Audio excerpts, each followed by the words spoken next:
नमस्कार फ्रेंड्स, हम सभी लोग लाइफ में किसी न किसी मुकाम पे, किसी न किसी सिचुएशन में डर का सामना ज़रूर करते हैं, डरे हुए होते हैं।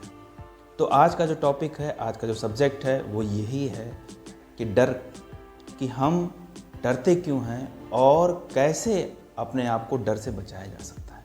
सबसे पहले तो ये जानते हैं कि किस बात से हमें डर लगता है। डर किस चीज़ के लिए लगता है? तो डर लगता है हमें कि कहीं कोई हमें हर्ट ना कर दे, चोट ना पहुंचा दे, मेरा नुकसान ना हो जाए, जो काम मैं शुरू कर रहा हूँ उसकी रीच उतनी होगी या नहीं होगी, उतनी सक्सेस उसकी होगी या नहीं होगी। अगर मैं किसी रिलेशनशिप में हूँ तो वो रिलेशनशिप कितने टाइम तक चलेगी, उसके बाद मेरा क्या होगा, मेरी प्रेजेंट सिचुएशन में आगे प्रोग्रेस हो पाएगी या नहीं हो पाएगी। तो ये कई सारी चीज़ें ऐसी होती हैं जिनके बारे में हम सोच के परेशान रहते हैं, डरते रहते हैं अंदर से।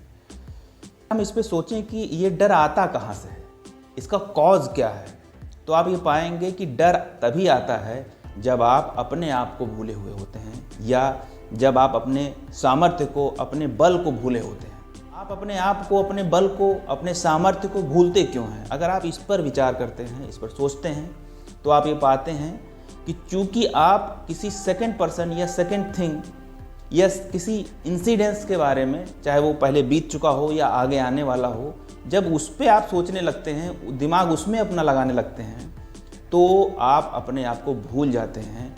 और आपका जो दिमाग है वो आपकी अपनी कॉम्पिटेंसी, अपने पोटेंशियल पे ध्यान न दे के, अपने सामर्थ्य पे ध्यान न दे करके किसी सेकंड थिंग के बारे में सोचने लगता है, और इस वजह से आप अपने आप पर ध्यान नहीं दे पाते हैं।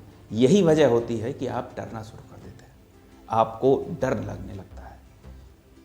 मान लीजिए आप रास्ते से जा रहे हैं और एकाएक कहीं से एक बकरी आ गई आपके सामने, आप डरेंगे नहीं। आप जानते हैं कि आप बकरी से ज़्यादा ताकतवर हैं। अगर ये मुझे चोट पहुंचाएगी तो मैं भी इसे चोट पहुंचा दूंगा, मैं इसे भगा सकता हूं, मैं इससे लड़ सकता हूं और इसको हरा सकता हूं।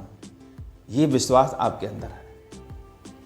लेकिन एक दूसरी स्थिति पे सोचिए, वहीं आप उसी रास्ते से आप जा रहे हैं और एकाएक आपके सामने एक शेर आ जाता है, तब स्थिति क्या होगी? तब स्थिति बिल्कुल अलग होगी। आपकी जो टंग है ना, वो यहां आके फंस जाएगी, आवाज नहीं निकलेगी आपकी। क्यों? क्योंकि आपको बताया गया है कि वो जो जानवर है आपके सामने, वो आपको बहुत नुकसान पहुंचा सकता है।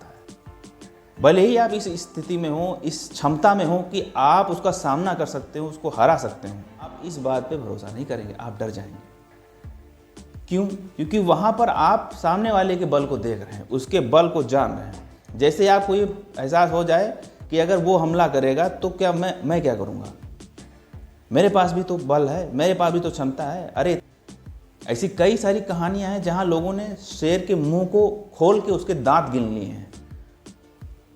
ये जब आपके दिमाग में होगा तो आप शेर का सामना करेंगे, उस स्थिति से आप बाहर आएंगे। जब आप अपने पर होते हैं, अपने बारे में सोच रहे होते हैं, अपनी एनालिसिस कर रहे होते हैं, आप क्या कर सकते हैं, आपको क्या करना चाहिए, आप कैसे सॉल्यूशन निकालेंगे। कोई परिस्थिति खराब हो रही है तो कोई बात नहीं, मैं उसका सॉल्यूशन निकालूंगा, मैं 1000 बार हारूंगा लेकिन फिर मैं खड़ा होकर आगे बढ़ूंगा और स्थितियों को सही करने की कोशिश करूंगा।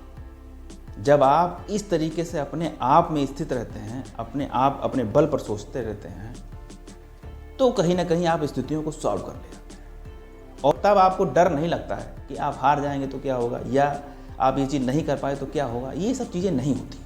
तो इसका कंक्लूजन ये है कि जब आप अपने बल को, अपने आप को, अपनी सामर्थ्य को अपने दिमाग में नहीं रखते हैं, उसके बारे में नहीं सोचते हैं, तभी आपको डर लगता है। That means when you ignore yourself, your potential, only then you encounters fear. और जब आप ये मानने लगते हैं कि मैं स्थितियों से लड़ सकता हूँ, उनका सॉल्यूशन निकाल सकता हूँ, मैं किसी भी घटना से उसको सही कर सकता हूँ, जब आप इसकी रट लगाते हैं, इस पर सोचने लगते हैं, तो फिर आपको कोई डरा नहीं पाता है, कोई नहीं डरा पाता है। That means when you consider yourself, your potential, your competency, then nobody can fear you. Thank you very much. Meet you in the next video.